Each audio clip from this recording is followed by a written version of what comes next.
Hello, good morning dear students. मैं Ram Babu sir Sant Kripal senior secondary school के online classes में आपका हार्दिक अभिनंदन करता हूं। डियर स्टूडेंट, जैसा कि आपको पता है कि 9th क्लास के सिलेबस के अकॉर्डिंग मैं 9th क्लास का दूसरा चैप्टर आप लोगों के लिए ऑनलाइन पढ़ा रहा हूं। इस चैप्टर में मैंने कल पिछले उसमें जो क्लास ली थी उसके बाद में उसी चैप्टर को आगे बढ़ाते हुए वहां से रासायनिक और भौतिक गुणधर्मों से हम इनका अध्ययन करेंगे। तो देखिए डियर स्टूडेंट्स, इस चैप्टर में मैं आपको पीछे से एक बार फिर बता दूं कि क्या हमारे आसपास के पदार्थ शुद्ध हैं। तो इन पदार्थों के बारे में कल मैंने पिछले जो अध्याय था, पिछला जो वो लेसन था, उस लेसन में आप लोगों के लिए मैंने ये बता दिया था कि हमारे आसपास के पदार्थ शुद्ध कैसे हैं, अशुद्ध क्यों हैं, क्या कारण है। उनके अलावा मैंने बहुत सारी परिभाषाएं बताई। वहां से आगे जो टॉपिक शुरू होता है आपका भौतिक एवं रासायनिक परिवर्तन को लेकर के होता है। तो डियर स्टूडेंट, भौतिक परिवर्तन, भौतिक का मतलब होता है रंग, रूप, आकार, अवस्था में परिवर्तन। जो हमें भौतिक रूप से सामने से हमको जो दिखाई दे रहा है उसको हम भौतिक परिवर्तन कहते हैं। अर्थात कहने का मतलब पदार्थ की अवस्था में होने वाला वह परिवर्तन, पदार्थ की अवस्था में होने वाला वह परिवर्तन जिसमें पदार्थ के भौतिक गुणधर्मों जैसे रंग, रूप, आकार, अवस्था में परिवर्तन। तो ये क्या हो गया? रंग, रूप, आकार, अवस्था, ये भौतिक गुणधर्म हो गए। तो मैं परिभाषा को फिर रिपीट कर रहा हूं एक बार। पदार्थ की अवस्था में होने वाला वह परिवर्तन जिसमें पदार्थ के भौतिक गुणधर्मों में तो परिवर्तन होता है लेकिन रासायनिक गुणधर्मों में कोई परिवर्तन नहीं होता, उसे हम भौतिक परिवर्तन कहते हैं। उदाहरण के तौर पे जैसे जल एक ऐसा पदार्थ होता है, जल से ये बर्फ में परिवर्तित हो गया, इसी को हमने किसमें? वाष्प में परिवर्तन कर दिया। अब इसमें पदार्थ की भौतिक अवस्था क्या है? पदार्थ ये जल कैसा है? द्रव दिखाई दे रहा है। बर्फ कैसी है? ठोस दिखाई दे रही है। और वाष्प क्या है? गैस अवस्था में दिखाई दे रहा है। इन तीनों की अवस्थाओं में हम लोगों ने क्या देखा? परिवर्तन देखा। और दूसरे उदाहरण में यदि मैं कह दूं कि एक कागज को फाड़ दिया तो उसमें क्या परिवर्तन आया? कागज की आकार में परिवर्तन आ गया। कंडीशन उसकी वही है, किसी भी प्रकार का उसमें ऐसा नहीं है फटे हुए कागज को भी हम कागज ही बोलेंगे। किसी पदार्थ को हमने चॉप कर दिया, काट दिया, तो वो किस में आता है? कटा हुआ पदार्थ किस में आएगा? उसकी अवस्था में परिवर्तन हो रहा है, आकार में परिवर्तन हो रहा है। तो ऐसी कंडीशन में इसमें मुख्य रूप से आकार और अवस्था में जो परिवर्तन देखने को मिलेगा वो पदार्थ के गुणधर्म को व्यक्त करता है और आकार अवस्था का परिवर्तन देखने को मिलता है। तो ऐसी कंडीशन में क्या है? भौतिक परिवर्तन के अंतर्गत आता है।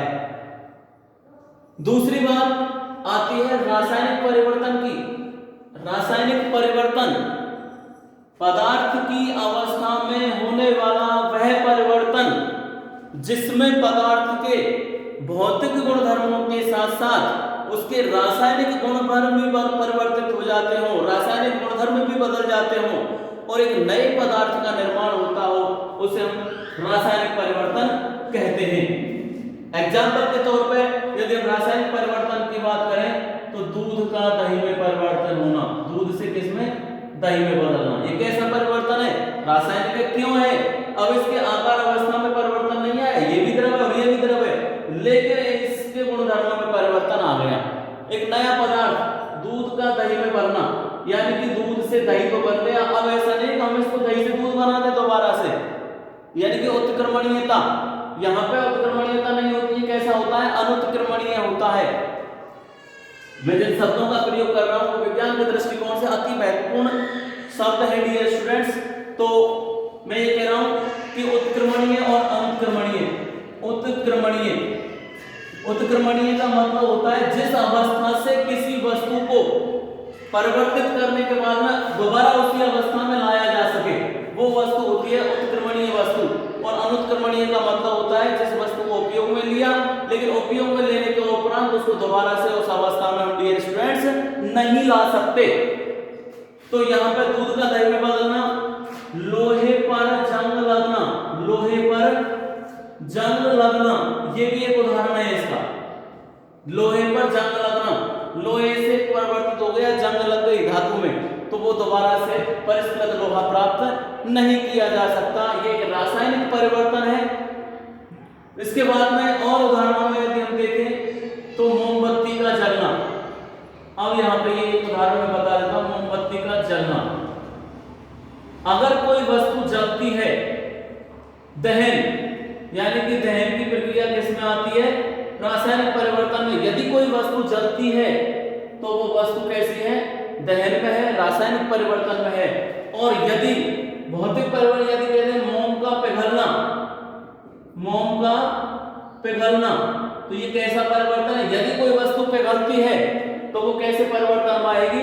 भौतिक परिवर्तन में आएगी। यानी मोमबत्ती का जलना कैसा परिवर्तन है? रासायनिक परिवर्तन है। मोम का पिघलना कैसा है? तो भौतिक परिवर्तन में आता है। भौतिक और रासायनिक परिवर्तन, इनके गुणधर्मों में मैं फिर एक बार परिभाषा बोल के बता रहा हूं डियर स्टूडेंट्स। पदार्थ की अवस्था में होने वाला वह परिवर्तन जिसमें पदार्थ के भौतिक गुणों में परिवर्तन होता है लेकिन रासायनिक गुणधर्मों में कोई परिवर्तन नहीं होता, भौतिक परिवर्तन कहलाता है। ये उत्क्रमणीय होता है। ये कैसा होता है? उत्क्रमणीय होता है।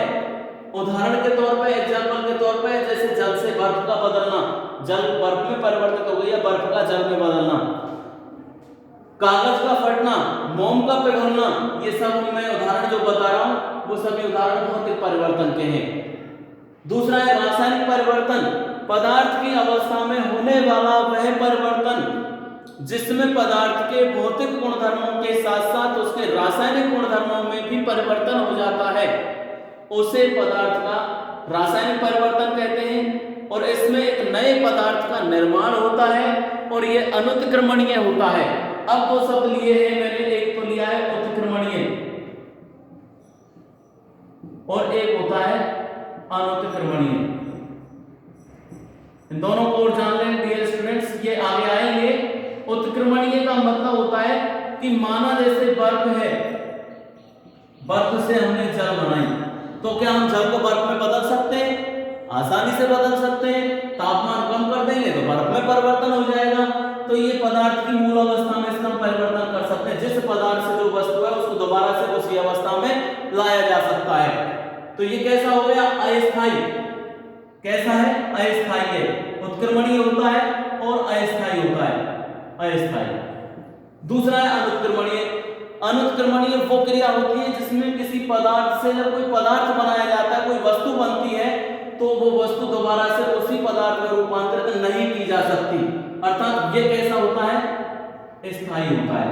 अब अंतर पूछ लेता है कि भौतिक और रासायनिक गुणधर्मों में अंतर बताइए, तो यहाँ पे हम लिखेंगे पदार्थ के भौतिक गुणों में अंतर, में लिखेंगे पदार्थ के भौतिक गुणधर्म परिवर्तित होते हैं। उधर लिखेंगे पदार्थ के भौतिक गुणों के साथ साथ रासायनिक गुणधर्म भी परिवर्तित होते हैं या बदलते हैं। दूसरा लिखेंगे भौतिक, जो पदार्थ भौतिक परिवर्तन होता है वो कैसा होता है? उत्क्रमणीय होता है, उत्क्रमणीय होता है। और रासायनिक परिवर्तन कैसा होता है? अनुत्क्रमणीय होता है। भौतिक परिवर्तन कैसा होता है? अस्थायी होता है। और रासायनिक परिवर्तन कैसा होता है?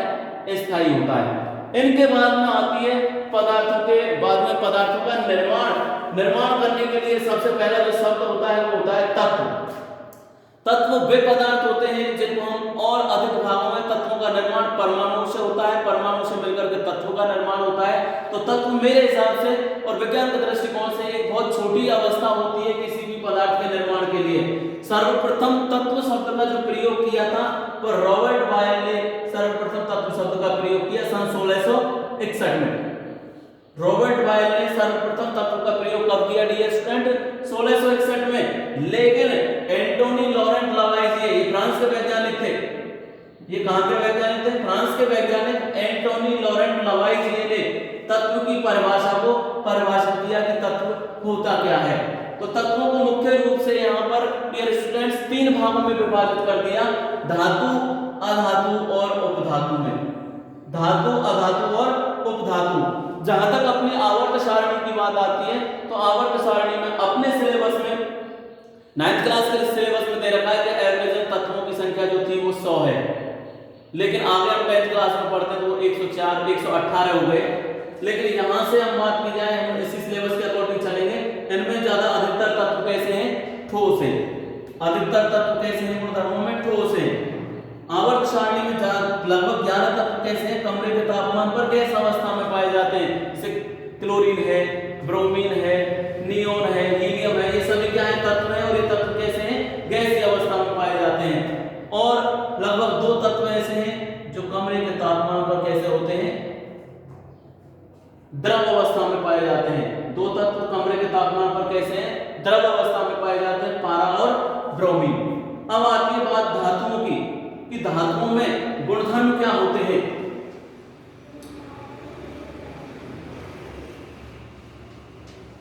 धातु, अधातु और उपधातु। धातु अब तक हम पढ़ते हैं धातु होते क्या है? ये कैसे होते हैं? पहली बात कठोर होते हैं, नंबर 1 कठोर होते हैं। दूसरा चमकीले होते हैं। तीसरा आघात वर्धनीय होते हैं, आघात वर्धनीय होते हैं। चौथा तन्यता पाई जाती है। पांचवा ताप के चालक होते हैं। छठवा विद्युत के भी कैसे होते हैं? ये सुचालक होते हैं। ये धातुओं के गुणधर्म होते हैं। यानी ज्यादातर धातु कैसी होती हैं? ठोस होती है। कुछ को छोड़ के अपवाद स्वरूप जैसे सोडियम और पोटेशियम, दोनों धातु ऐसी, सोडियम व पोटेशियम, ये धातुएं नरम होती है बिल्कुल। चमकीले धातु चमकीले होते हैं, इनको जैसे काटा जाएगा किसी स्थान से तो चमक, धातु चमक पैदा होती है। आघात वर्धनीयता यानी चोट सहन करने की इनमें क्षमता पाई जाती है।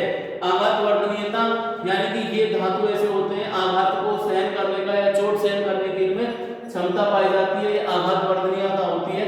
इनके बाद में आता है तन्यता, यानी कि इनमें तनन सामर्थ्यता पाई जाती है, आसानी से तार के रूप में खींचे जा सकते हैं। इसका एक एग्जांपल दे दूं मैं, आप सोना एक ऐसी धातु होती है इसमें सर्वाधिक तनन क्षमता पाई जाती है।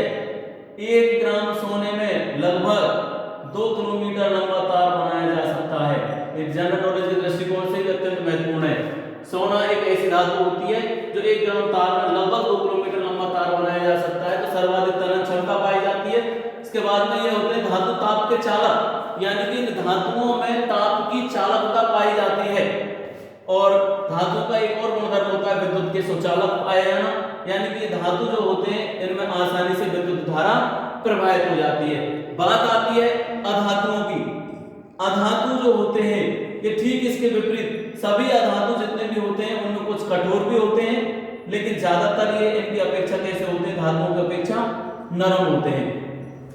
दूसरा है इसका गुणधर्म चमकीले, यानी कि धातु चमकीले होते हैं लेकिन इनमें धात्विक चमक नहीं होती, धात्विक चमक नहीं होती। अधातुओं में धात्विक चमक नहीं पाई जाती, ना इनमें आघात वर्धनीयता का गुण भी नहीं होता। अंतर की बात की जाए तो आघात वर्धनीयता यानी कि चोट सहन करने की क्षमता, आघात वर्धनीयता होती है चोट सहन करने की जिनमें क्षमता हो। अधातु में फॉर एग्जांपल अधातु के रूप में एक लकड़ी का टुकड़ा यदि ले लिया जाए और उस पर चोट दी जाए तो वो भंगुर प्रकृति हो जाएगी, टूट के बिखर जाएगा। तो ये इनमें भंगुर प्रकृति होती है, आघात वर्धनीयता नहीं होती। तन्यता, धातुओं में तन्यता का गुण पाया जाता है लेकिन अधातुओं में तन्यता का गुणधर्म नहीं पाया जाता। इनको हम तार के रूप में नहीं खींच सकते। कुछ धातुओं के अलावा अधातुओं में यदि हम बात करें चालकता की, ताप के चालक, तो कुछ अधातु ताप के चालक होते हैं। उदाहरण के तौर पे जैसे हम किसी चट्टान को ले लें तो चट्टान जो होती है वो ताप की चालकता प्रदर्शित करती है, लेकिन सभी अधातु में चालकता नहीं होती ताप की। यदि एक लकड़ी का टुकड़ा रख दिया जाए या एक प्लास्टिक को रख दिया जाए, क्योंकि वो दोनों अधातु होते हैं तो वो इतने गर्म नहीं होते जितने की धातु होते हैं। तो ताप की चालकता एक अपवाद स्वरूप कुछ वस्तुओं में पाई जाती है, बाकी का अधातुओं में ताप की चालकता भी नगण्य होती है। और विद्युत की चालकता, विद्युत की चालकता की यदि हम बात करें तो विद्युत की चालकता भी धातुओं के अंतर्गत पाई जाती है, लेकिन अधातुओं में विद्युत की चालकता नहीं मिलती। उपधातु जो होते हैं, उपधातु